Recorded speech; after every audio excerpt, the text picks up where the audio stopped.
We're here with the world's most dangerous man, the most censored man in the English language. But honestly, when you get him in front of an outhouse in the woods, he doesn't seem so dangerous. It's a fancy outhouse. We have a ruling class in the United States defined by its hatreds, not its loves, not its hopes, but by its hatreds. They hate all kinds of people, large groups of people, the deplorables, the bitter clingers, America's entire blue-collar population, the unfashionable people. They're hated by the people who run our country. But no one is hated more by them than a man called Alex Jones. Alex Jones is the single most censored man in all American history. He was the first media figure in our history to be completely erased in one day, deplatformed. Alex Jones was deplatformed before it was a common term. And not just deplatformed, sued, attacked. They attempted to criminally charge him. What did Alex Jones do wrong? Alex Jones didn't rape anybody. He didn't loot Macy's. He didn't burn a police station. He didn't invent a fake cryptocurrency and loot pension funds. He didn't start a pointless war that made this country poorer and more disorganized. He didn't open the southern border. No, Alex Jones had opinions that deeply rattled the people who run America. In fact, rattled a lot of us. And I'll just confess that I first heard of Alex Jones when he questioned the official story behind 9/11. And I, speaking for myself, was deeply offended by this. I didn't take any time to find out what he was saying, but I was bothered by the idea that this defining event in American history, which changed the life of everyone who lived here then, might not actually have unfolded as we were told it did.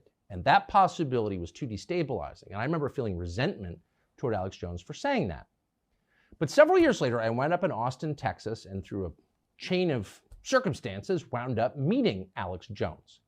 And I learned what everyone who has met him now knows, which is Alex Jones is not a crazy person. Alex Jones has said pretty far out things on TV from time to time. Not that far out. He hasn't said men can become women or Ukraine is a democracy, but within the bounds of, say, cable news, pretty far out.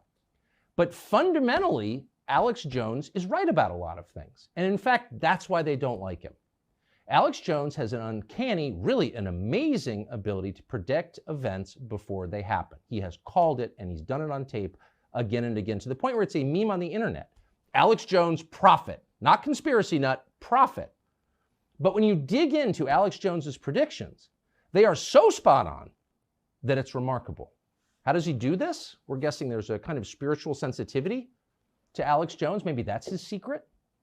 He was displaying this years before the average person in this country even thought about matters like that. Now it's pretty obvious to most people that the current war going on in this country is taking place in ways you can't see it most of the time. But 10 years ago, people were not thinking that way. Alex Jones was. And so we thought it'd be interesting to sit down and talk to Alex Jones, the man. He joins us now in our studio. Alex Jones, thank you. Wow, Tucker, it's great to be here. Amazing studios, amazing, I mean it, amazing people. And this is really going to be, I think, a historic interview. So thanks for having me. Well, I'm really grateful to be able to do it. And it's one of the great blessings of my life and of my job is that I've been able to meet people that I've had preconceptions about and sometimes find those preconceptions bolstered and in other cases demolished. And you're definitely in the second category. So I want, for people who've made it this far, you know, the people who run the country have really succeeded in making you disreputable. And the whole point, of course, is people won't listen to you. So we thought it'd be interesting to start with a series of on-tape predictions that you made, some of which are so precise and so prescient that it makes the hair on my arms stand up. And I'm being sincere, and our viewers are about to see what I'm talking about. Here is a list of things that you called ahead of time.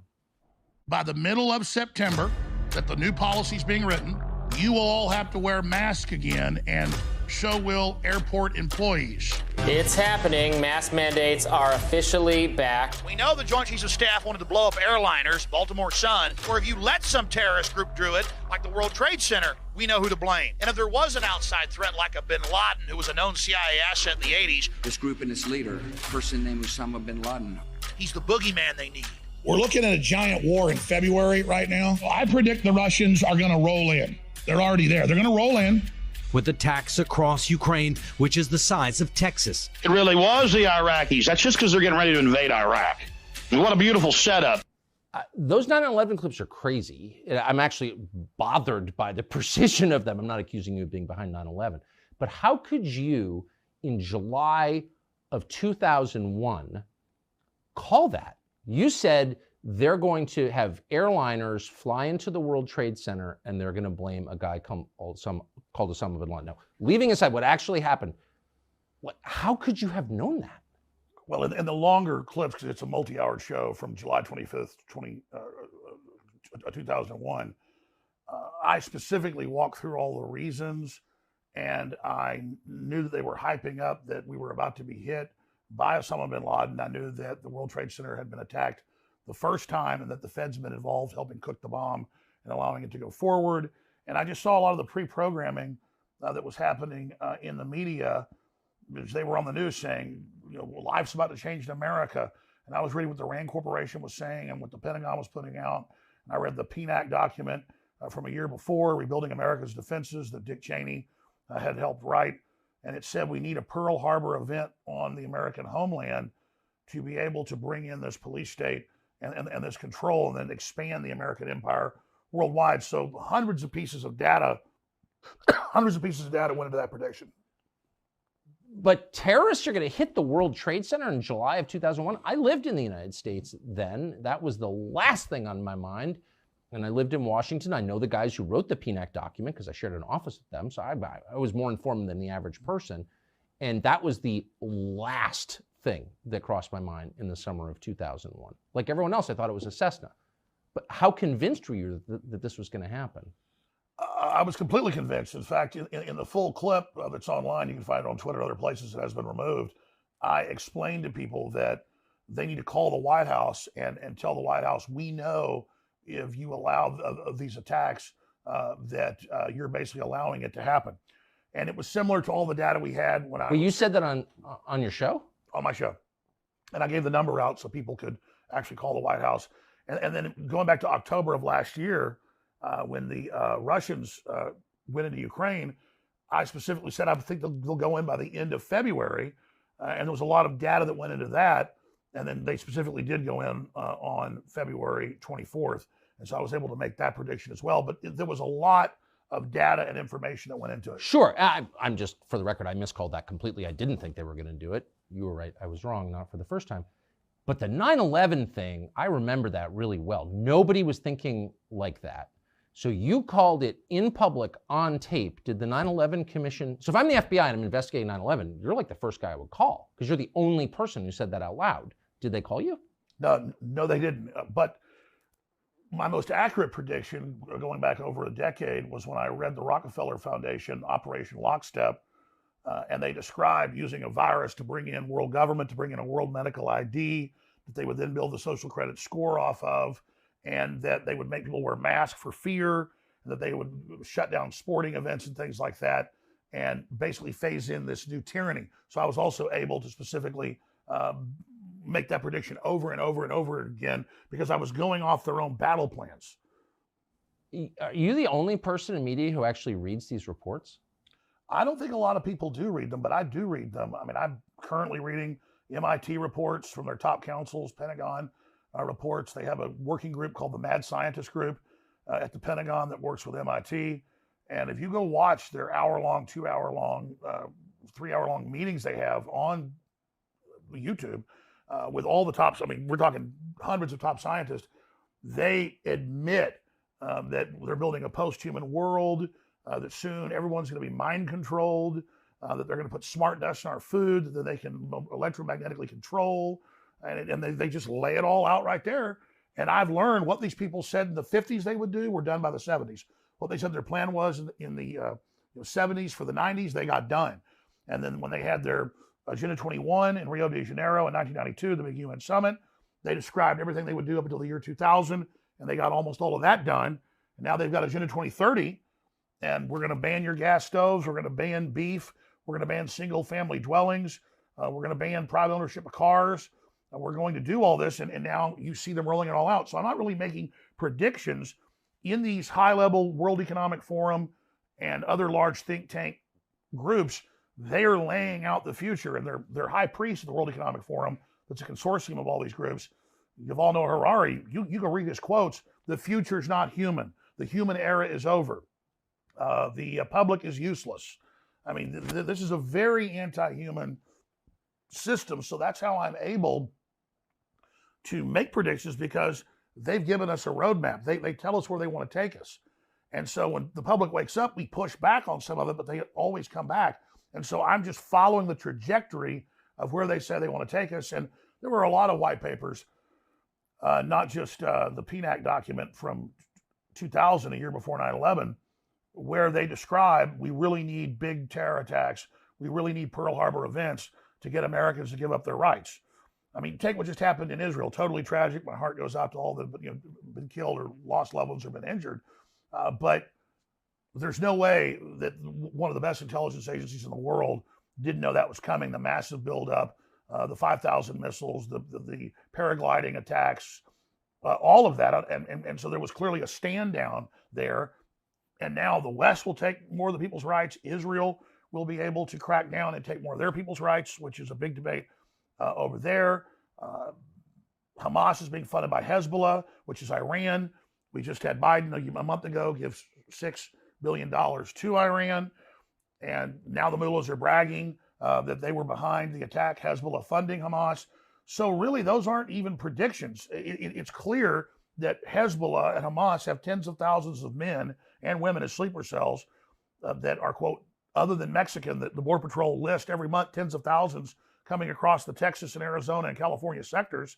And it's an easy equation to predict that there's a wide probability that Hezbollah and Hamas at some point are going to attack sports stadiums. They're going to attack colleges. They're going to attack synagogues. They're going to shoot up mass gatherings if they're given the order by Iran, if we go to war with Iran. And then when this happens, our government won't get in trouble for dissolving the border and letting these people come in. Just like on 9/11, our government clearly had prior knowledge. There was clearly a major stand down that went on. And the government got more power, more control. And now they're not pointing the Homeland Security apparatus at the Russians like they did in the Cold War or the Islamists after 9/11. Now they admit that their main focus is Christian conservatives and the bitter clingers and the people that live in rural America that quote, white people, I mean, it says that in the report, are the main terror threat. And so this whole apparatus of the war on terror it has now been turned inwardly against the people, not just here, but also in Europe, where if someone criticizes transgenderism in the UK, they come to their house and arrest them. If a journalist does that, they come to their house and arrest them. If somebody says, I think these surveillance cameras should start getting cut down, they come to their house and they arrest them for their free speech. And so this is a global movement by the mega corporations, by the BlackRocks and the State Streets and the Vanguards that control 80+% of world wealth to control our behavior. And Larry Fink of BlackRock has said that at the Davos Group repeatedly. We're going to use our control over all this finance and this global social credit score we're rolling out to control people's behavior. So that's really what this is. And then they use the threat of global warming. They use the threat of a virus. They use the threat of radical Islam to take our rights. But we really are the target. Even if by the way, none of that seems implausible at this point. I mean, just you're a measure of how the world has changed. If you'd said this to me 15 years ago, I'd have been like, someone's a crackpot and it's not me. And now after COVID, nothing you said seems crazy at all. I mean, you may be right, you may be wrong, but it's not out of the realm of possibility, obviously. But even if I disagree with what you just said, I would think that's pretty interesting. It's an interesting perspective. Why do you think, you've committed no crime, you'd be in jail if you had. Why do you think they hate you so much? Because I do read their documents and I do read their books, and we were effectively getting a lot of people in the military and the intelligence agencies who were compartmentalized and who tuned into my show and saw my films and read my books and things. And they clicked with it and said, wow, I see all this going on around me. He's not lying about it. And then I would give them other pieces that I discovered or my other guests discovered. And so it was giving them an operational awareness outside of their compartmentalization. And so we had massive success in the military, in the police, and in the intelligence agencies, not just here, but around the world. And so our penetration into those areas to help people expand their awareness that we're inside the government, inside corporations, was triggering a lot of whistleblowers, was triggering a lot of people not going along with the program. And so really my sin was decompartmentalization of the population. When you got deplatformed, and to this day, no one has ever been more aggressively censored, I don't think, than you. I've apologized to you this in person before. I was in Labrador on a fishing trip and missed the entire thing. I was literally out of cell range. I didn't know what happened, but I got back and I read about it. I felt like it was a major moment in the history of the American media. I don't think anybody defended you when that happened. Anybody with any kind of audience. For me, when Tim Cook admitted that he met on the weekend in August of 2017 with the other big tech heads, and they made the decision to curate, like it's a museum, and take me off. It was hundreds of platforms. I mean, it wasn't just all the big ones. It was everything from LinkedIn to our bank accounts being taken away to everything ensuing that week and over the next month. And I knew that I was a test case, and I wasn't taken off those platforms for any demonstrable reason. It was the questioning the school shooting thing that came later. They went and kind of dredged that up from my past, just questioning it a few times, blew that up after I'd been deplatformed and said I was deplatformed for that. But if you check the record, I wasn't. And so once they deplatformed me, it made the show in ways only get bigger, with people actually going to Infowars.com and finding me on local radio stations and things. So then they panicked and said, okay, let's look at his record and create more of a reason that he's being taken off. So they took things out of context from 5-6 years before, blew them up as a current thing out of context, and deceptively reported on what I'd said to create a straw man argument to then facilitate the reason. What's so crazy is if you asked just a cross-section of Americans who's responsible for the Sandy Hook massacre of kids at the school, no one remembers the name of the murderer. Adam Lanza. Okay, thank you. I didn't remember. Alex Jones. They effectively blamed you for a school shooting that you were not present at. I have people come up to me in the parking lot. You can ask my security guy. He's been there when people walk up and go, why'd you kill those kids? And then you go, I didn't kill those kids. And they go, yeah, you did. And so that is what this has turned into. And this is bigger than me. I want people to understand something, that the mullahs in Iran and the Ayatollah are congratulating Hamas that just killed around 1,000 or more innocent Israelis, many of them women, children, disabled people, in a vicious, evil sneak attack. They are on there. Hezbollah and Hamas, mainly Hamas, but it's Hezbollah funding it out of Iran, are literally posting videos of them cutting people's heads off and killing children and massacring innocent people. They're allowed to have their Hezbollah accounts and their Hamas accounts. The Ayatollah is able to congratulate what these people done, and I am still banned. And I'm not mad at Elon Musk. I understand I've been so demonized with the general public. He's barely able to keep Twitter going right now. I really appreciate what he's done. I admire him. I think he's done a lot of great work, and I see him moving in the right direction. So a lot of people attack Musk on Twitter. I trend all the time. Hey, if you're such an absolutist on free speech, bring back Alex Jones. I understand that if he did that, the ADL and others would really be able to probably shut down Twitter. So I understand that he needs to go through a process before he does that. So people get mad at Twitter for not. Why the ADL? I'm not the world's expert on your career, but I know you. I've never heard you say a single anti-Semitic thing and an anti-Israel thing. Why would the ADL be against you? I don't think anyone's even called you an anti-Semite. Well, unless I'm missing something. I mean, what goes on is the left forever called everybody a racist if you were just a conservative or pro-Second Amendment or pro-life, or thought we ought to have a border. And that didn't work anymore to call people racist. And so the ADL gets all this big liberal donations. And so they go out and then police and take people's sponsors and target them just by the ADL calling up sponsors. Sponsors get scared and drop. And so that's what they've done to Elon Musk. They've been, they took over 50% of Twitter's North American and European advertising in just the last year, and bragged about it by saying he gives harbor to white supremacists, which he doesn't. But at the same time, white supremacists are ridiculous. They're goofy. Most of them are usually working for foundations and are basically actors. We're not supposed to say that, but there's many cases of that actually being the case, and that they're just LARPing that they're white supremacists. But let those clowns speak. Whatever happened to the ACLU that used to support the KKK marching through a town or publishing their own newspaper? I don't support the KKK. I think they're a joke. But if you take their rights, you've taken everybody's. But they're not even taking the rights of those people to post because they create fear and they get the ADL more funding. But if they can target an Alex Jones or an Elon Musk or a Tucker Carlson, then they're going after the real populist leaders that are bringing America together. And so what the left wants is to divide us all according to race, and to come out and say fundamentally with critical race theory that inherently being white is bad, and teaching 5-year-old white children they're inherently bad because they're white. That is wounding their brains and really creating racial division. Why do people put up with that? I don't understand why. I mean, that's just, if you had told me 20 years ago, and I grew up in a world where judging people on the basis of their skin color was totally immoral, and I still believe that. But if you told me 20 years ago that we were going to live in a world where people get on TV and just be like, I hate white people, they're bad. No, it's totally fine.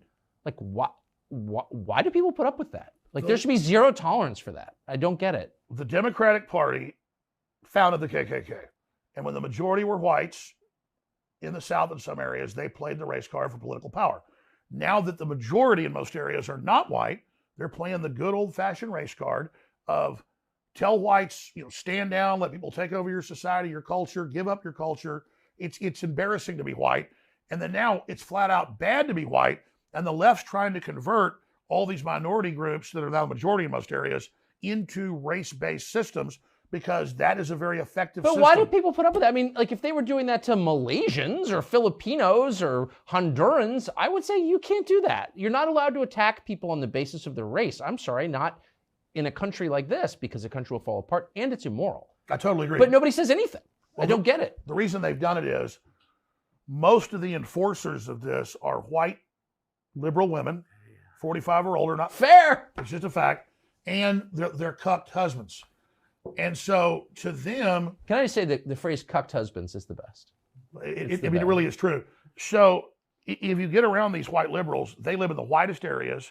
They're totally scared of anybody with brown skin, but they virtue signal constantly and then say, yes, the white people are bad. The white people are evil. And these. I mean, I've even seen white people sit there and say, "Yeah, it's time to deal with these crackers," and they're a white person saying that. So from Jackson Hole or Nantucket or Aspen or Bethesda, the whitest places in America. So shouldn't there be a law? Super simple. If you've got a BLM sign in your yard, you should be required to live in Gary, Indiana, or Baltimore. Like you should not be anywhere near Jackson, Wyoming.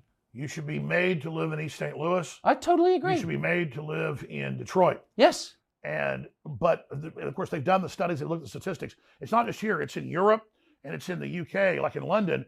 The liberal areas are like 99% white. Oh, I noticed. Okay, and there's a lot of rich people in London that aren't white, but they're not even in that area. They are the most insular group, and then they point at white Christian culture and society that actually outlawed slavery in most of the world, was the vanguard of stopping it. And then they don't point at China, which is the most homogeneous racist group in the world. It's an ethno-state. It's Han Chinese, period. Well, they teach, as you know on their news, that we are going to have Chinese superiority. We are the Chinese supremacist. Xi Jinping admires Hitler.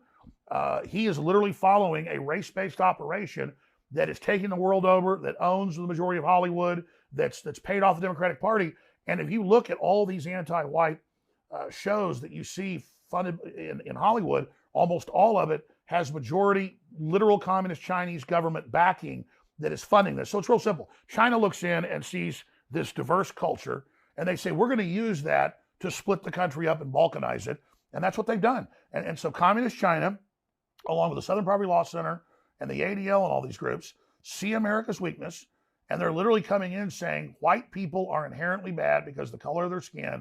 They inherently have cheated people. They've hurt people. White people invented racism. None of that's true. It's really just tribalism. And then they organize all these other groups into race-based groups to then unify them under the Democratic Party to attack who is left that tends to be more conservative, and that is some white people in this country. Though they're panicking because more and more blacks are voting Republican, more and more Hispanics are voting Republican. They're starting to figure this out. So now they're in panic mode to bring in totally disenfranchised third world populations who are refugees from the multi-year lockdowns in Africa, Latin America, and Asia and the Middle East. They then bring them to UN camps, brainwash them, then bring them to our border, brainwash them more, then send them into the United States and then literally hold them for years at facilities while they're indoctrinated to be this new political underclass that's then going to be turned loose on America. And that's why you see Democrats giving illegal aliens the right to vote in their cities, giving them driver's license. That's why you see them passing laws. They can be police officers. So they are importing a new enforcement class against the American people, and they're setting it up along racial lines, not us. They're making it racial, just like Hitler made what he did racial. So it's the left and the think tanks and the communist Chinese that look at the U.S. and have seen our weakness as race, and they are exacerbating it. So I don't understand. So you're from Texas. You grew up in Texas. Your family's been there a long time. Texas is changing really fast. It's dirty, for one thing, I notice, because physically dirty, garbage on the side of the road. I never have seen that in Texas before. So your governor could have stopped that. He commands the Texas National Guard, and he didn't. And I feel like that makes him a traitor to the country, but what am I missing? Well, I mean, Governor Abbott is, on a scale of 1 to 10, the best kind of Republican governor is a 10, and the worst is, say, a 1. And like the Illinois, it's a so-called Republican, that's really a Democrat. I would put Greg Abbott as about a 5. The state is overwhelmed. There isn't really a state mechanism. It's federal to kick people back and deport them. So they have put up barbed wire. They have tried to stop people. They have tried, but then they have to hand them over to the feds who release them. Well, why not just say the feds are committing a crime? They're committing a crime. This is not allowed under laws passed by the Congress. In a democracy, the Congress passed laws. And so you've got criminals running the country. The Biden administration is criminal, which is true. And we're not playing along.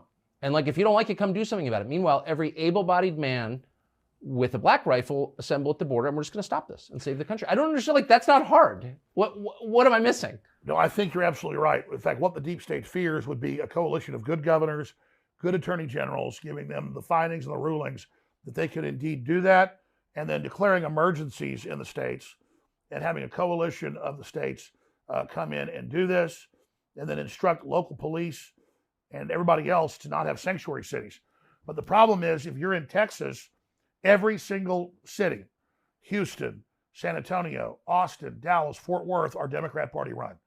And so Texas is almost purple because the California influx and all the other refugees from New York, many of them bring their leftist ideology with them, even though they're fleeing it. Like locusts, they fly to the next field.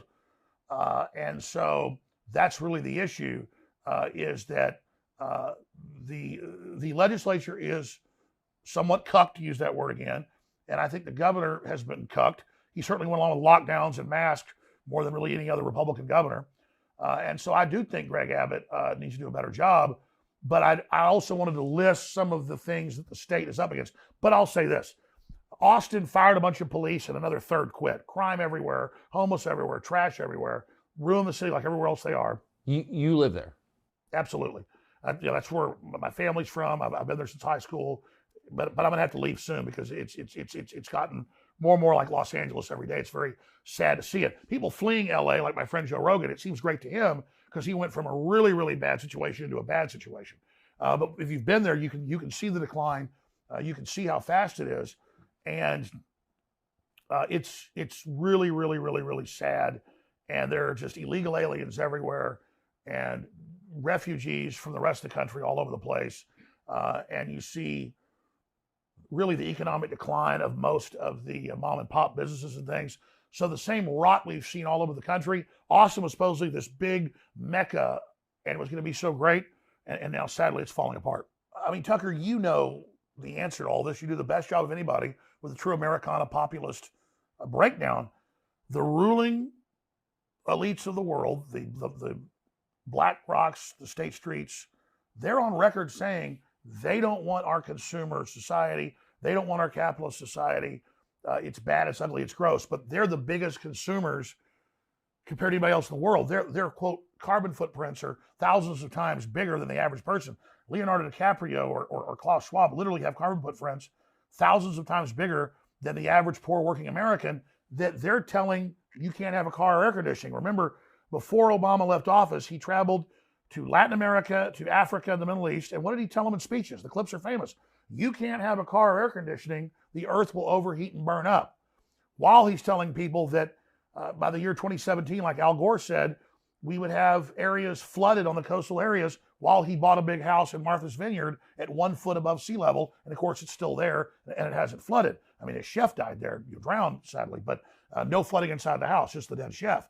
So they're waging war against civilization and society to make us poor, to put us under siege, and to cut off our energy, make the cost of living impossible, to break our old system, to bring in something even worse. And that's the Cloward and Piven strategy that the Democratic Party has adopted. They've done the same thing in Europe. This is a plan. The central banks have unlimited money, but they can't buy all the infrastructure up because people aren't selling.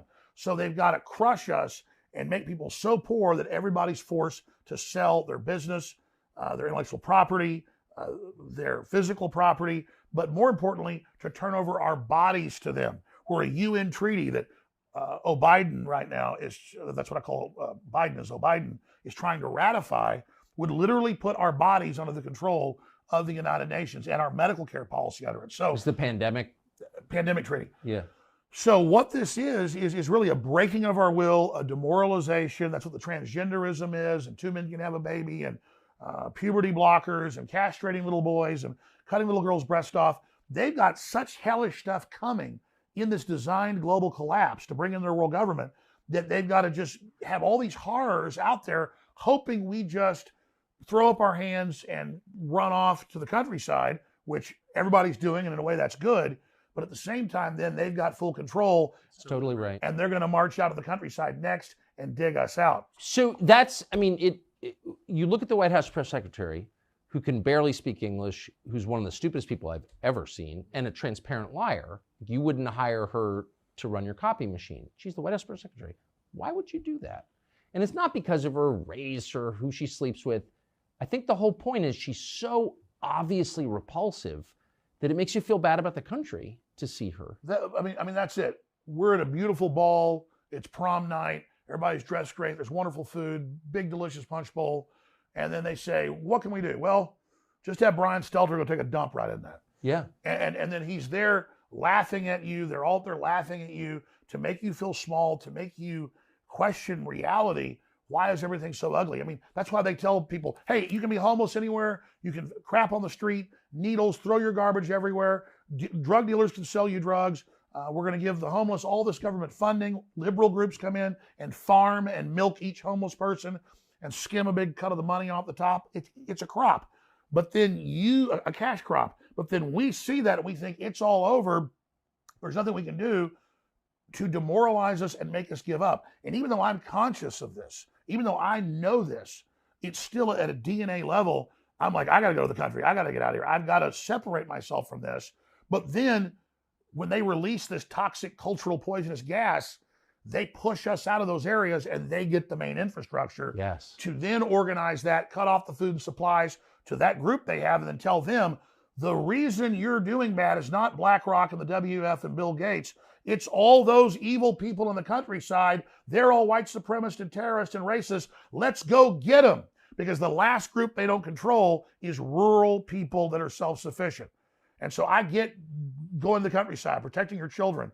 That's the holy grail. The problem is you've got to have 1 foot in each. You got to go back and fight in the city for the infrastructure, for the government. You got to give people hope while also building a backup operation with farming and ranching and self-sufficiency. So that's why the WEF and the UN are coming in Ireland and in areas of Asia and in the Netherlands and saying by 2030, 80% of your cows have got to be dead. And they just banned like 30% this year in the Netherlands.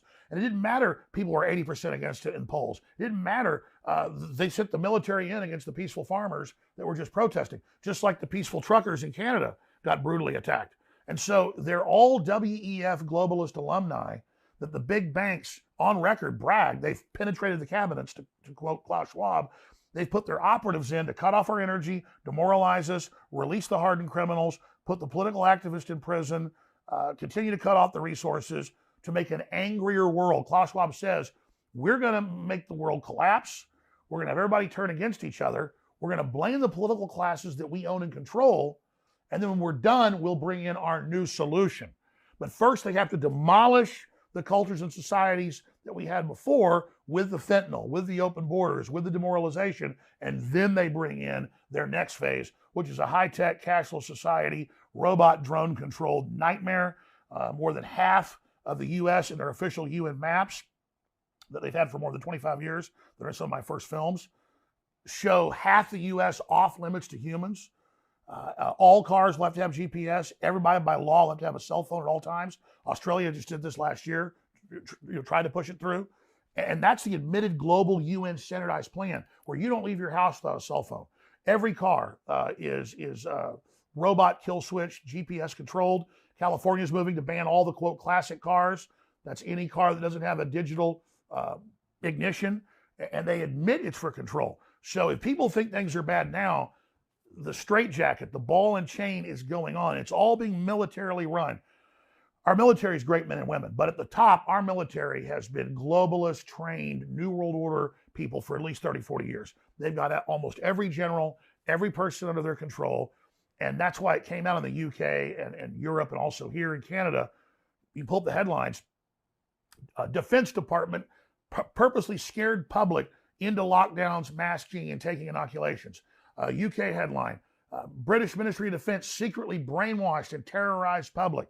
Canada, same headline. They even let you know, oh, the military is here to do this. And now, oh, the CIA and Justice Department is there to help surveil the public to stop disinformation. And it turned out, of course, almost all that disinformation was true. Always. About everything. So we have to understand, our governments have been seized. The big corporations want to get rid of the American idea. You got 50 acres and your house and a business and a farm, and you can take care of your family, and you're independent. They have to destroy all that because the rest of the world aspires to that. Instead, they want 15-minute cities, central bank digital currencies. They want all of these systems that track and trace everything you do in the social credit scores.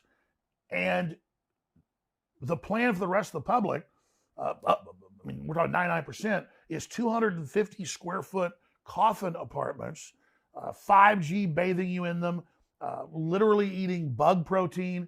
And I told people 10 years ago they're going to push bugs on the public because I read it in their white papers. Now it's already in grocery stores all over the U.S., all over Europe. They're putting the cricket meal into the food, very toxic. Undisclosed, yeah. It's got chitin in it. Yeah, they'll just give it a number. It's got like a code. And you ask again, why would you do that? Because it's all about breaking our will. They don't want people to aspire to open, free societies. Yeah, there's a lot of waste, there's decadence, there's issues, but there's freedom. They want to train us to live on carbon rationing, food rationing, a very dystopic world. You'll own nothing, you'll have nothing, and you'll be happy. Now, these are quotes. I have to say, I bet there are, I don't know how long into this we are, 30 minutes or something. I bet there are a lot of people watching who are thinking, holy smokes, I can't believe I'm agreeing with Alex Jones. I'm supposed to hate this guy. Like, where's the lie in what you just said? I'm not sucking up. I'm sincere. Like, I'm listening to this, and even myself, I'm thinking, I can't believe I'm nodding along to Alex Jones and being like, you're absolutely right. Like, where are you wrong? Well, I just hope people realize that we're all under the gun. So many of these leftists believe that because they go along with us, they're going to be given powerful positions in this system. This is a technocracy. There's almost no managers in this. Almost nobody has power in the system except a very small group of technocrats who happen to be transhumanist. And you said something really astute a few weeks ago in a speech you gave, and you've also talked about on your show, that all of this stems from their fear and denial of death. So what's the effect on you? And I don't mean even the lawsuits against you, and there was an effort to criminally indict you, I guess, just for having bad opinions or whatever. A bunch of them, actually. A bunch of them, yeah. They've had 4 grand juries I've had to respond to, subpoenas. My lawyers, when you've committed no crime, you're like one of the only people in media who's not ginning up race hatred, I would say, just to be totally clear, because it's very common to do that. You don't do that. So anyway, and then of course this $1 billion judgment against you for having naughty opinions, which is insane. I'm not even talking about that. I just mean, what's it like to spend 25, 30 years connecting the dots and seeing this slow-moving storm come toward the country that you were born in? What effect does it have on you? Since you use the analogy of a storm, it'd be like if I was 100 years ago before they had radar. And I've read about the famous flood 120-something years ago in Galveston that killed tens of thousands of people. Oh, yeah, the hurricane, yeah. Yeah, the hurricane. They didn't know. They didn't have radar. And so they didn't know. But, they're the fishermen out there catching shrimp or whatever. And then all of a sudden, here comes basically a tidal wave.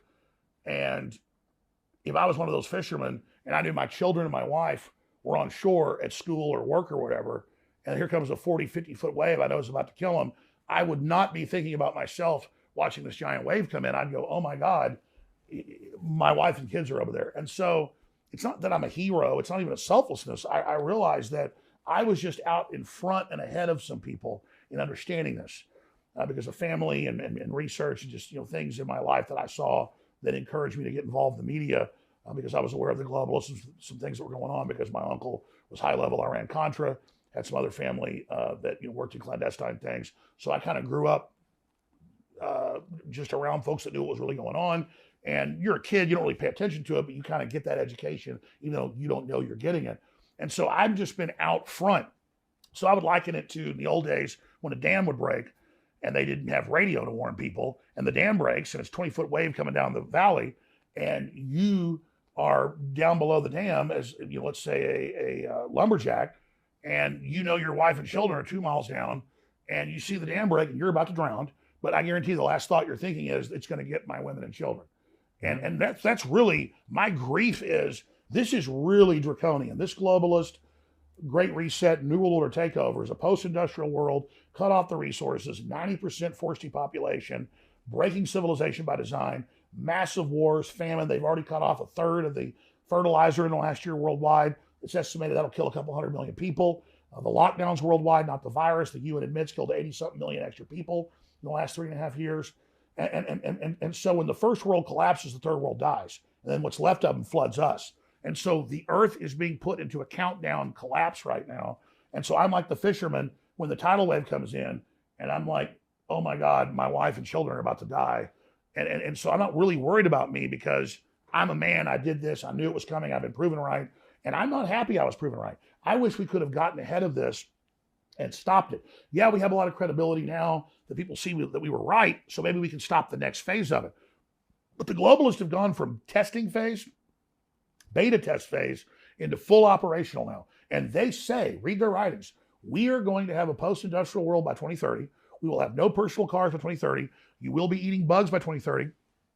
And we will start the depopulation of 90% of the people by 2045. That is the official WF, official UN, official Club of Rome plan. What do you mean the depopulation? They want to bring the world population down to 500 million. But I thought we were opposed to genocide. No or no? I guess we're not. Well, we're told now, don't have children, it's bad for the earth. And we're told all this, and Elon Musk is right, and is a hero for pointing out all the actuaries show, if you don't have 2.1 children, a man and a woman, people go, well, man and woman can have 2.1. It's in the aggregate, folks, out of billions. If a country doesn't have 2.1, 2.2 replacement rate, then you don't have people to take care of the old folks, society collapses. And so Japan's 1.3, Italy's 1.3, they're done as cultures. America, without immigrant influx, is about 1.6. That's not viable. And I'm not just talking about white people only here, but white people are 7% of the world population, maybe 8. And so I would be sad if the last of the Eskimos were dying. I'm sad that the Japanese, within 100 years, there might be 20 million of them. But just to my previous question about, and without getting too personal, but I feel a little bit enervated and down just hearing your dot connecting here. What's the effect on you over 25 years? If you literally foresee 9/11 before it happens, and you did, and it can be proven, we just proved it. What's that like to live with that weird ability? Well, I know a specific clip. I specifically say, call the White House, tell them we know they're going to let Al Qaeda attack us, Bin Laden, and then take our rights. And I say, call the White House. I put the number out, so I put my money where my mouth was, and that's the only time I ever said call the White House and tell them stop a particular event. I'm now saying we need to call the White House and say, you've let tens of thousands of military-aged men from the Middle East in.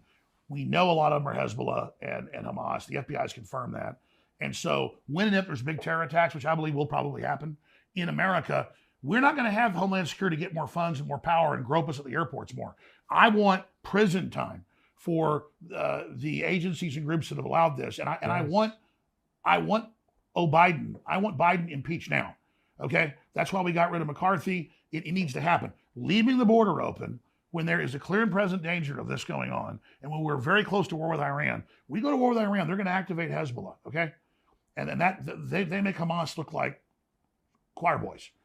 And so you want to hear a prediction here? It's a probability, not a pure prediction. But I mean, if we go to war with Iran, guaranteed sleeper cells activate. It'll make what happened in Israel look tame in comparison. I'm not lessening what happened there. So I'm simply, and then again, where's the logic? The government that allows that to happen should go to prison. I agree. But instead, like 9/11, they're going to get more power when it happens. Mark my words.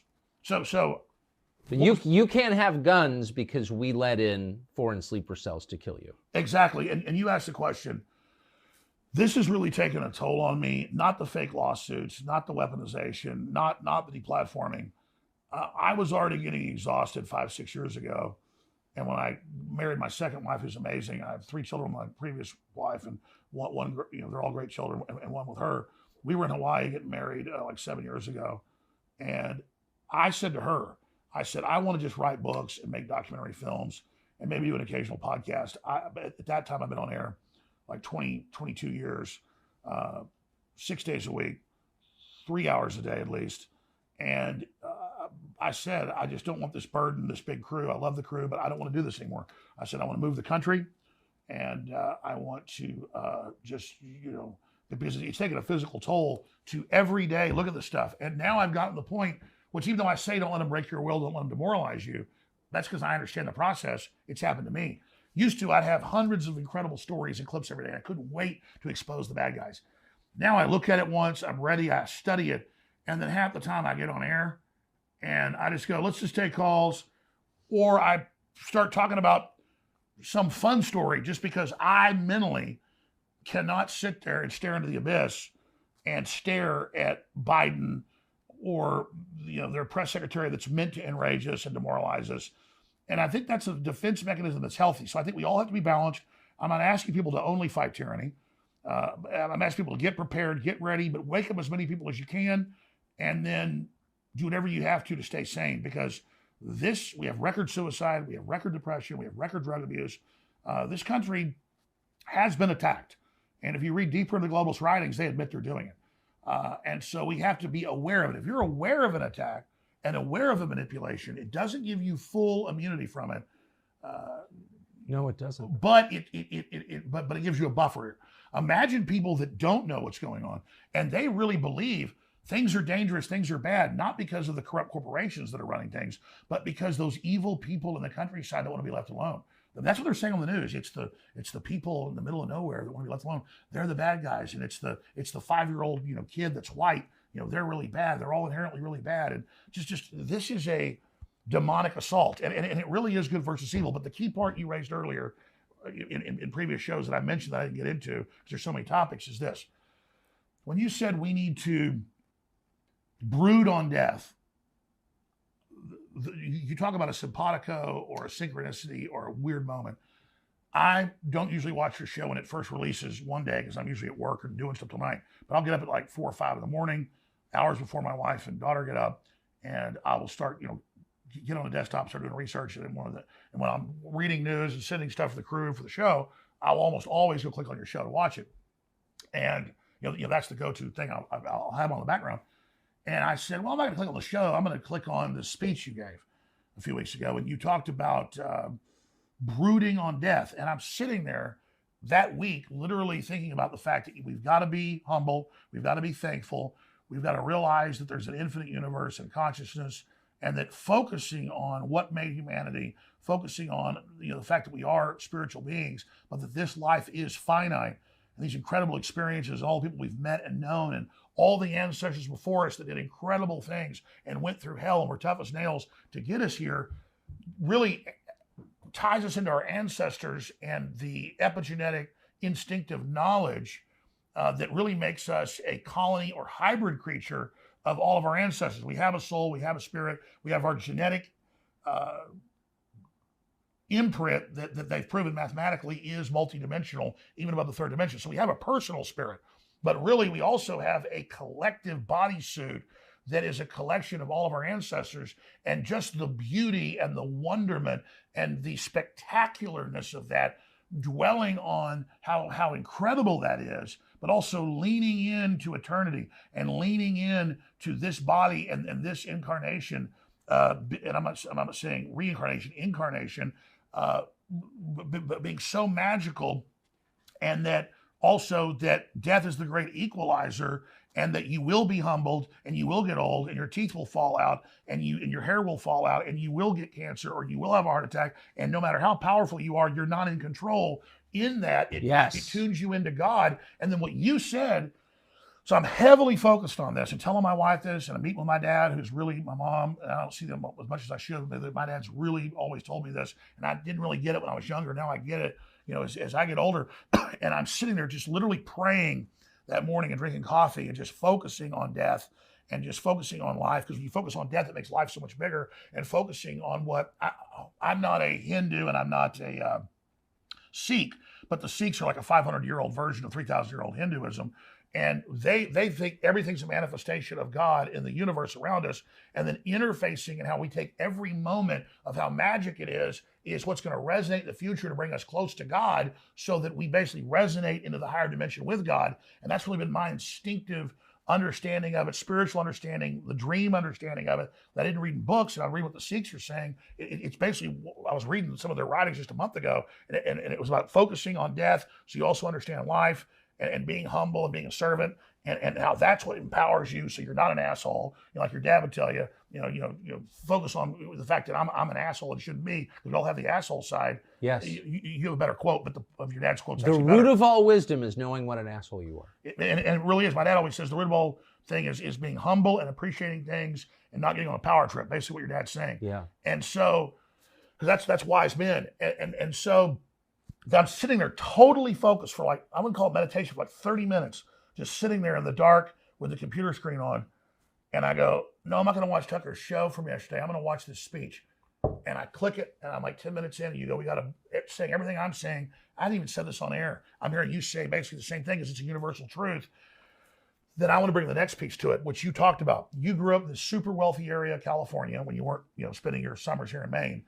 And speaking for you, I watch you all the time and read your material. It's beautiful. And you were talking about how they're totally freaked out and neurotic and crazy because no one talks about death. Everybody shelves away the old people. They basically put them out on an ice float or burn them like the Vikings. And that by doing that, that's what makes them not be connected to reason and God and the deeper things. And that's why they're so lost. That's totally true. So let me now take you one step further in this. The globalists are so scared of death. They have all this money, all this power, all this control. So they're obsessed with finding life extension technology, merging with machines, becoming gods. That's their new religion. That's the transhumanism. And that's where all their funding goes. But that's only one side of the coin.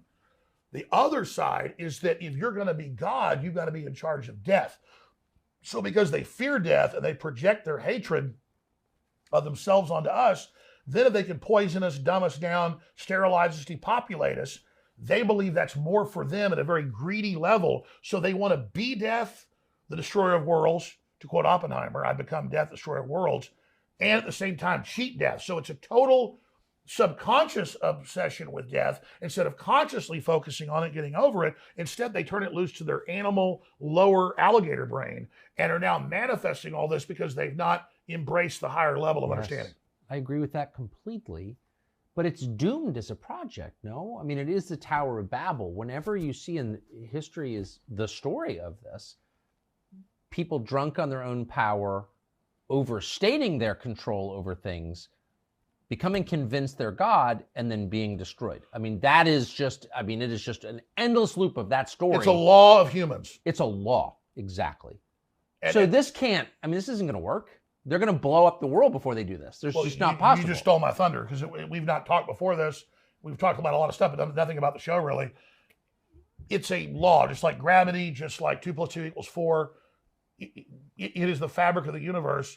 And I was about to say, in the past, megalomaniacs would try to control everything, order the firstborn, killed. Almost every kingdom would do that, whether it was Egypt or the Druids. Oh, there's too many young men being born, kill them. Yeah. Depopulation's always been there. In the time of Plato, 2,500 years ago, he thought the world was overpopulated. So that's kind of where the eugenics comes from and where they get these ideas. You know, the greatest philosopher ever, who said a lot of great things, but also said there's too many Greeks. We need to kill most of them. You know, they're animals, they're dumb. We need to control breeding and only make supermen. And that's where Hitler got all that. That's where all this comes from. But the central issue here is, in the past, civilizations would just fall apart when they got into a decadent phase. You know, hard men make good times, hard men make good times make soft men make bad times. Exactly. And so instead of going through that cycle and the collapse of that corrupt system, now there's biological weapons, chemical weapons, nuclear weapons, all this other advanced stuff. Instead, they're going to try to use the robots and all the control and the nuclear weapons to make us finally get under their mark of the beast, finally get under their unified system of control, finally get under their social credit score, which was predicted by these incredibly connected people 2,000 years ago, that this would be the ultimate tyranny that was coming, almost psychically seeing it into the future, because of the great evil potential. Time's really a loop. It was looping back or bouncing back. Real psychics seeing into the future what was going to happen in Revelation as a potential, I believe, and it's actually a warning that we don't have to follow that course. And that's my own personal belief. So instead, whether you believe in Revelation or not, the evil globalists, the selfish globalists, are using it as a blueprint and literally building the mark of the beast cashless society, where you don't just, I agree to take this mark, I can buy and sell now. You have to worship the beast that can be seen by all on earth at the same time. It describes these big holograms you've got to watch and worship. And it tells you what to do. And it tells you how to live. And it says men become women and women become men and children are set upon their parents. And there's nothing but wickedness being invented. And it describes everything that's now happening and says when they roll this out, you've got to worship this world government. You've got to worship this system and do exactly what it says, or it doesn't let you buy and sell. And so whether people believe in the Bible or not, believe in Revelation or not, it is now manifesting. I don't see a lie in that. I don't think, I am a Christian, but I don't think you need to be one to arrive at exactly the same conclusion. So you live in Austin, Texas. You've been there since high school. Austin's changed a lot. And as you noted, it's been really overwhelmed by people from the West Coast fleeing the decayed societies that they built. You live among liberals now. What do you make of them? What are they like? I really feel sorry for them because compared to, say, my dad's dad, yeah, like you were telling me about your foreman or your manager knows how to do electricity, knows how to build houses, knows how to fish, hunt. We just saw that big moose he got today. Yeah. These guys are impressive, and they can do everything. My grandfather could do everything. He could fix a combine with literally rubber bands and tin cans he cut up into pieces. And my dad's the same way. I'm a shadow of them and their can-do. And compared to liberals, I'm like light years ahead of them. They live in high rises. They get food delivered to them. They're not in reality. They don't have common sense. They go out in the most dangerous areas that I wouldn't go into armed, in places like New York, dangerous areas of Austin, and get stabbed, raped, murdered, killed. Then they defend the people, their families do, that killed them. They just are like pod people. They are just these obsolete creatures that most of them have, I guess, jobs because they work for big tech or the system. But they are just completely disconnected, domesticated, very, very politically ignorant, culturally ignorant, historically ignorant people. And they think they're elitist. They think they know a lot. They think they understand a lot. They're totally useless. What do they do for fun? Well, I was about to say, and they're the ones that want to depopulate. They're the ones that think that, like Bloomberg said, what's a farmer do? It's easy. You stick a seed in the ground, it grows. Farming's incredibly hard. You better know what you're doing, and you got to have the weather on your side. And it's a all around the clock job. I've had family that are farmers. My dad grew up as a farmer and a rancher. In the summers, they would send me to work on farms and ranches. Best education I ever got. It's rough. It's tough. But is it really essential? Is food really essential? Well, we're told by John Kerry in the last few months, he says we need to cut farming. Now, organic farming is he still alive? Is bad for the earth. I don't think I think it's a corpse. He seems like a corpse. Like a rubber face. An animatronic Chuck E. Cheese. I thought he passed years ago, but somebody told me he's still alive. I guess it's an open question. He runs around giving speeches saying we've got to cut farming or people are going to starve. And I'm not joking. I'm not joking. That's what I'm saying. Cut down trees, cut the food off, cut the fertilizer off to save people. Well, speaking of starving, I mean, again, as I said at the outset, and I meant this, I've never seen a single person, I don't think there ever has been a person in the history of the United States who was not criminally charged, but was punished to the extent that you have been. I mean, they've really tried to drive you into the grave. I think, to be fair, it's been worse for Trump, but I'm the second. Yeah, that might be right. He has much bigger resources, though, to back him up. Oh, absolutely. He's the head of a political party. I've spent everything. I'm completely out of money. I'm still hanging on. But yeah, Trump still has resources. I don't. I mean, they lied about my resources too. Said I had all this resources. Now it's been proven it wasn't true. So yeah, they've definitely. But it was more than $1 billion judgment against you for saying something other people didn't like, I guess. Well, let's be clear. Misrepresenting what I said, I was defaulted by both judges in Texas and Connecticut. And the judge said I was guilty, then wouldn't let us put on a defense and had a jury decide the damages. Then they put on experts saying I was worth $400 million when I had a couple $1 million last year in my account during the last trial. Now I have nothing. I'm actually upside down right now. And so that's. So how are you? I mean, they've decided like you're not allowed to make a living in this country. You've been not just deplatformed, but depersoned, debanked. How do you make a living? Well, I have been maxed out personally. I'm in bankruptcy, but I've done a Chapter 11, Subchapter 5 reorganization for Free Speech Systems, that is the company that owns InfoWars, and so that company's barely paying its bills and is operating, but we're barely hanging on. I personally never had that much stuff, contrary to what they said, so it really hasn't hurt me that much. I'm not really into fancy things or a bunch of ostentatious lifestyle, contrary to what they've said. And so we're funding the operation. We're selling products. What are you selling? We sell books, films, T-shirts. We sell high quality supplements. Then they call it snake oil, but we sell the same stuff private labeled that Whole Foods sells, just high end, high quality stuff. It's not just a fundraiser. I've got the book, The Great Awakening, Defeating the Globalist and Launching the Next Great Renaissance. My last book that came out last year was a #1 bestseller on the USA Today and Wall Street Journal, but. Did they list it on their list? Well, the New York Times, they did. New York Times refused to even put it on the list, even though it was #1. This is my new book that isn't just the bad stuff they're doing with a huge breakdown with all the proof at the back. It is also solutions and how to counter them. So this book will keep us on air. Plus, it's a great book. I hope people get it at InfoWarsStore.com. Or they can also get signed copies there, or they can go to Amazon.com. But yeah, this is a way to keep us on air. Plus, it really is an amazing book. If people want to see a lot of the stuff I told you, but with footnotes, so you can go right to it, everything I say. When I say Naval Noah Harari says the future's not human, and that the population is no longer needed, and the future's, there'll be no more humans, you can actually go to where he said it. When I said that Jeffrey Epstein was running a Mossad/CIA MI6 operation to blackmail top scientists to control them. We have links to that. When I say Peter Nygaard, that's on trial right now, was having women have babies, his babies, so they could abort them at 8 months, and then he could suck all their juices out and inject them into himself. A real vampire that literally takes the juices of his children, puts them in his body. We have a transcript of him saying that on TV. Who is this? Peter Nygaard is one of the big buddies of Epstein and all them. He was kind of running his own Jeffrey Epstein operation, also in the Caribbean.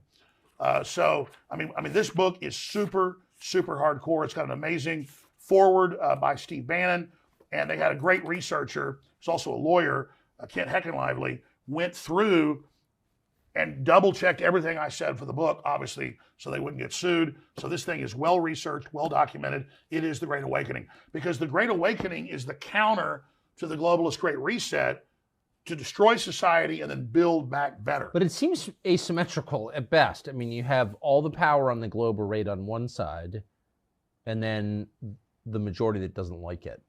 So, how do decent people prevail? They believe they can push it by deception.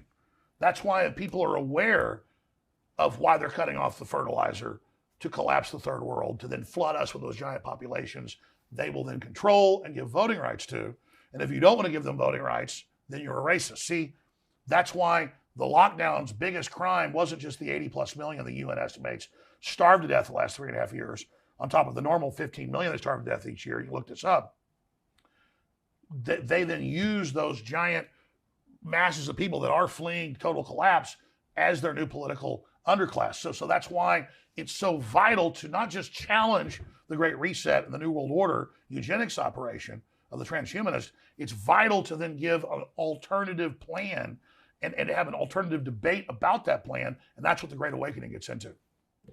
So, but if you give up on that, you also sell bourbon. Man, you are really being nice here today, Tucker. And Well, you know why? I hate selling products, but I like this product because I love the name. Look at this right here. This, my friends, is a gift to your crew because I know they drank. I had some drinks with them last night when we called Brian Stelter. But this Some of the crew does drink. Yes, that's true. So this is for you. We got a few other bottles for you out there. Suddenly I can't even open this thing. This thing was sealed. Maybe it got locked on the airplane. Anyways, can somebody open this? I'm like here embarrassing. No, hold on. I think the center thing. I don't travel with guns very often, so I don't know how to operate these. I'm gonna smash this son of a bitch out. Watch yourself.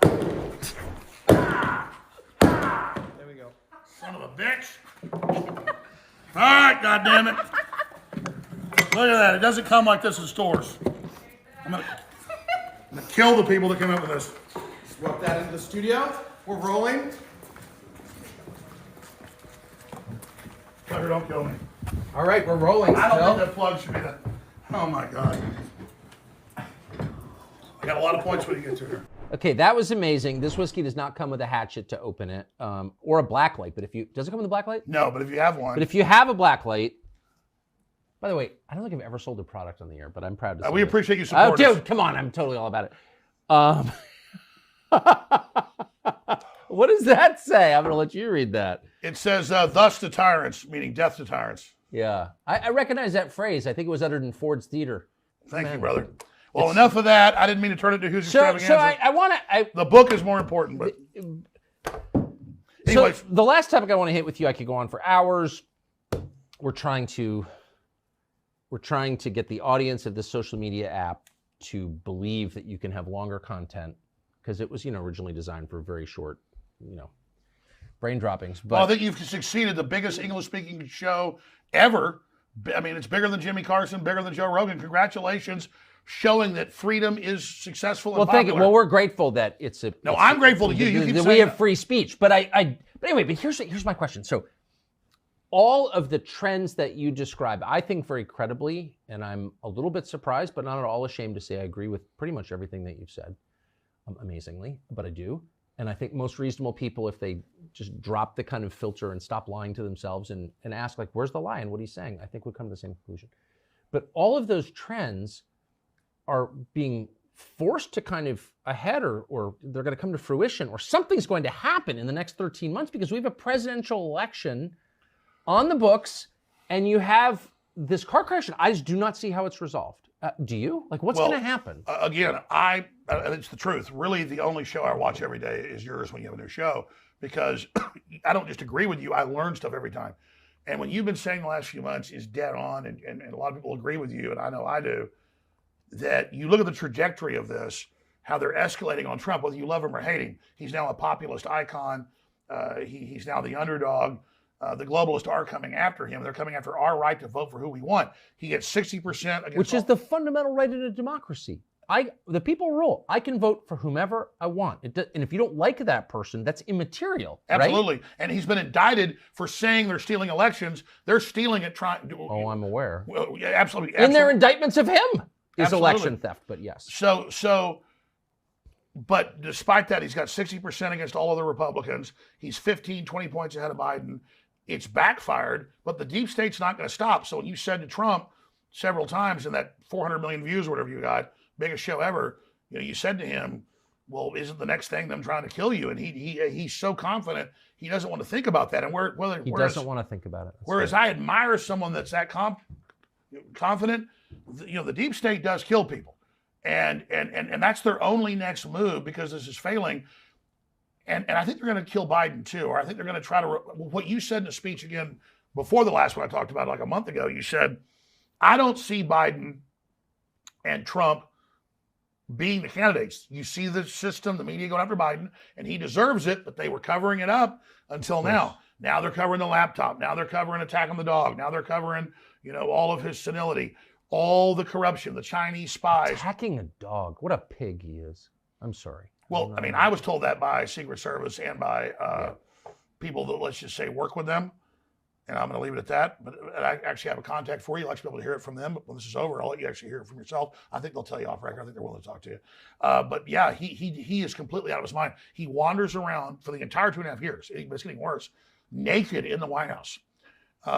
In the middle of the night, doesn't know who he is. They have to give him a bunch of drugs, a bunch of amphetamines in the morning. Then they've got to drug him at night. Sometimes he's got to, though, he'll like be out for the morning for a while and then comes back out at night for a ball. That's when there's a real problem. He is on drugs. I have established that. And I know someone who witnessed it. I'm not guessing at this. I know someone personally who witnessed him taking amphetamines. And this was during the 2020 election. So how's this going to, that's huge. I know you don't play games. You've been proven. No, I don't play games with this. I'll just say he was a makeup artist.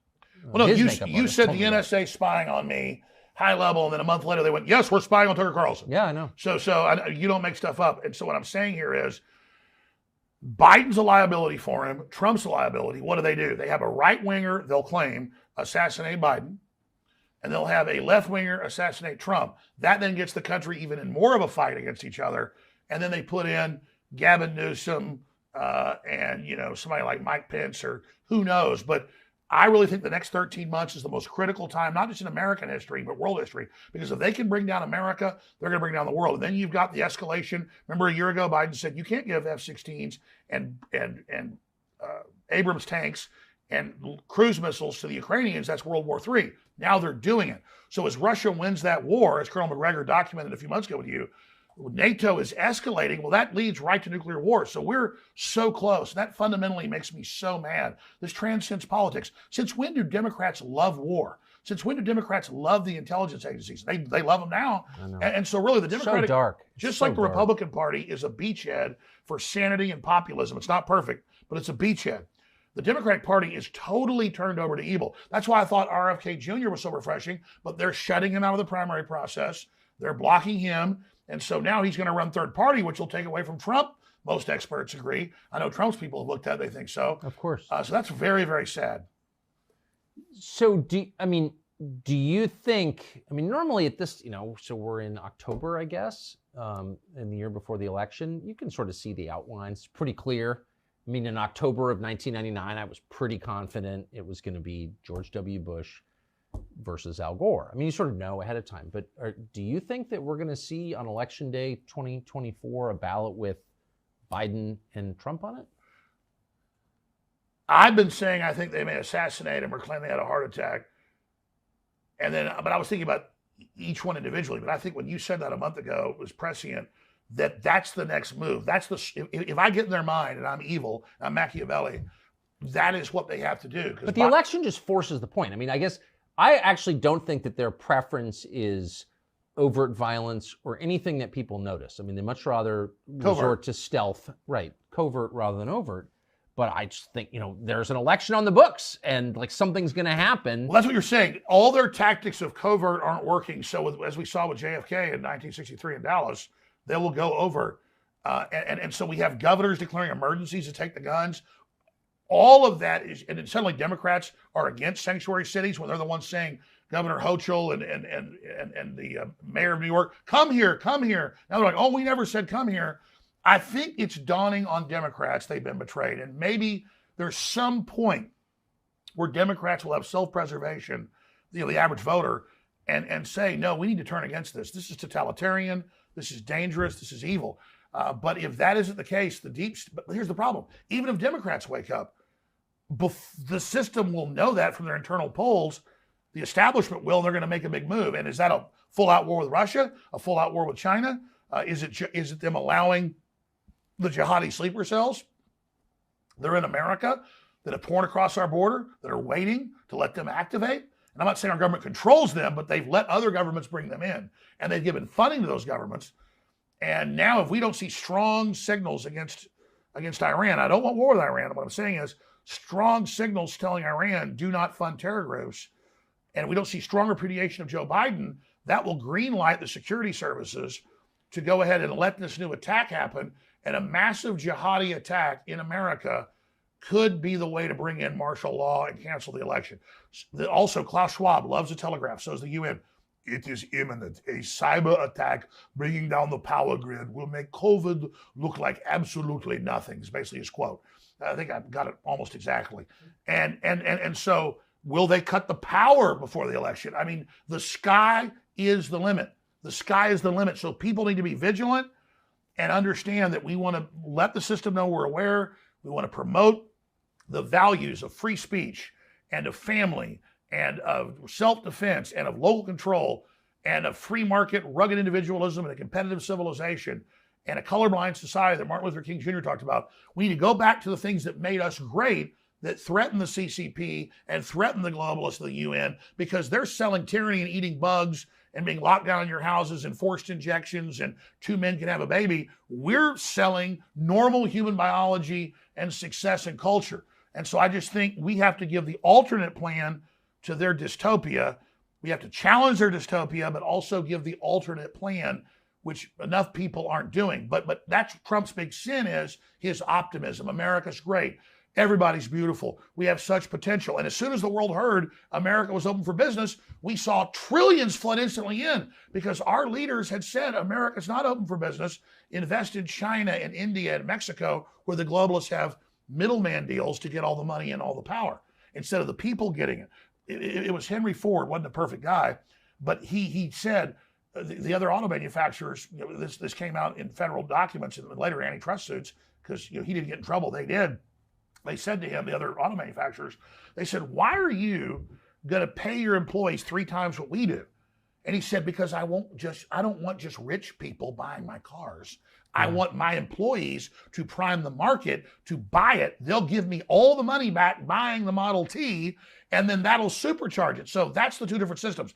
Build this illustrious, incredibly exciting, roaring civilization of laissez-faire, or let these big guys that already made all the money centralize control, shut us all down and vertically integrate so they're in control, and then kill competition. So we have to kill the globalist program that's anti-free market, anti-capitalist. It's monopolistic. It's anti-human. It's a bunch of degenerate, inbred, 3rd, 4th generation elites who didn't make all this money, who didn't create all this stuff, but that have decided we don't even get to take part in it, while they take part in it and live like kings. So it's us or them, Tucker, and we've got to crush the globalists. We've got to crush the New World Order. We've got to challenge them, or they're going to destroy the planet. I believe that. Last question. Where will you be in 5 years? Are you going to stay in this country? Can you stay in this country? I mean, speaking of escalation, again, I still have never figured out what your crime is, but you have been persecuted for something in an escalating way. I got 2 subpoenas last week. Subpoenas? I got subpoenas on January 6th, again, on a criminal investigation. Well, you didn't do anything on January 6th. And I got subpoenaed in Trump's criminal trial in Georgia. On what ground? On what? And then my lawyer called and said, what is this? And they said, well, we don't just want him as a witness, he's a subject. I had nothing to do with Georgia. I'm not saying it's bad they went and challenged it, that's their right.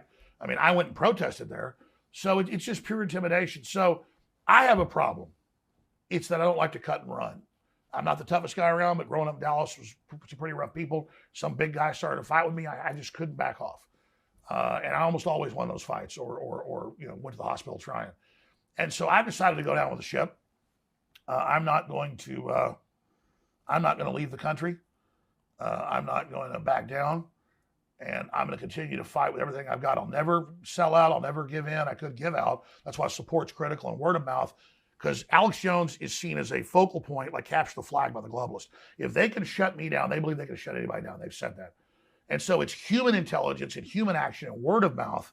Talking about Infowars.com, my show, what I do, is a test case, almost like Stalingrad in World War II, where all these forces of the globalists keep thinking, we beat this guy at this city, at this point, at this battle, we win.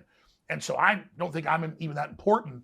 I've just been chosen as this main battle point. So all these grassroots people and people like you and other great folks are supporting me through just supporting the First Amendment. And so I've got that backing, and that enrages the globalists. So the more they throw against me, the more support I get. And it's really become a historic battle. If I'm completely banned and debanked and shut down and can't operate, only then would I try to evacuate somewhere to try to keep my show on the air, but I've looked at it and I don't even think that that's the case. Once they disrupt and shut down something, it's very hard to restart it. The good news is there are so many other great talk show hosts, so many other great people that now understand this and even have perspectives better than mine, that I'm not obsolete yet, but thanks to you and thanks to Russell Brand, they're trying to now set up, and Joe Rogan's come a long way, and Steve Bannon and countless other shows that I tune into that have high level understanding and teach me a lot. And my head's in the game. So you're our champion, Tucker. And there are other people, lesser. I know you don't want to be the top dog, but you are. That's why you're under attack. Thanks to you, I know no matter what happens to me, men and women are going to continue the fight forward into the future. But this is an Alamo situation. I'm not evacuating. I'm not leaving. I'm not going. How'd they do at the Alamo? Do you remember? Everybody got killed. Oh, okay. But that example led to a big, my mom's family raised Colonel Travis's son. And on my dad's side too, they were heavily involved. First Texas families, we have like Mexican land grants for our property. We still have Mexican land. We paid for 12 cents an acre, like 1825 in East Texas. You come visit. So it's not as cool as your place, but it's pretty cool. And the last letter he wrote on that piece of wallpaper was to one of my great-great-great-great-grandfathers in Gonzales, Texas, saying, please take care of my little boy. But Travis knew he was going to die, but he was like, I got 10,000 troops coming in on our 200 and something. We're going to give them one hell of a fight and kill a bunch of them before they can get up north for the main battle. And they killed thousands, 3,000 was estimated, go from memory, Mexican troops. And so that'd be an honor to have like 10,000 troops coming at me and I'm in the Alamo. I don't have a death wish, but man, it gets me high as a kite. and so I'm not doing what Colonel Travis did. The only reason they got beat is they ran out of ammo, basically. They had powder, but no more ball. And they were fighting with swords at the end. So those are tough men, and I don't even measure up to them. But I want to try to measure up. And so it's very exciting. It's instinctive. It's spiritual to be defending humanity and prosperity and freedom and justice against these globalist child trafficking monsters, the open border, all this evil. I mean, so my cells tell me to do this. My guts, my sinews say you're ordered to do this. And I don't feel good unless I do it. And so the bigger the attacks get, it's the old World War II saying when the planes were over the target, they didn't really have radar, but they knew the bases and the factories had flak. So they're shooting at them with artillery, anti-aircraft artillery, so you flew into that. And so the best place I want to be is in the flak, but I also hate the flak because we could blow up and we're not in the fight anymore. So there's that paradox, but 90% of me wants to be in the flak, 10% says maybe you should steer a little around it because you don't want to get knocked out. And until just a few years ago, I felt really bad because it didn't seem the paradigm had been shattered and people didn't actually read the globalist documents. Now there's been a paradigm shattering and I'm almost obsolete, Tucker. And as soon as that happens, as soon as I see another couple hundred more prominent people that actually know what's going on, we've already reached a chain reaction point, I'm going to hang it up and disappear like Obi-Wan Kenobi. Alex Jones. Thank you. Thank you. What a great conversation. Thank you, brother. I really appreciate it. Thanks for your courage, Tucker. Thank you. Love your crew. Great energy. Thank you. Americana, baby. Alex Jones. You'll hear people say the news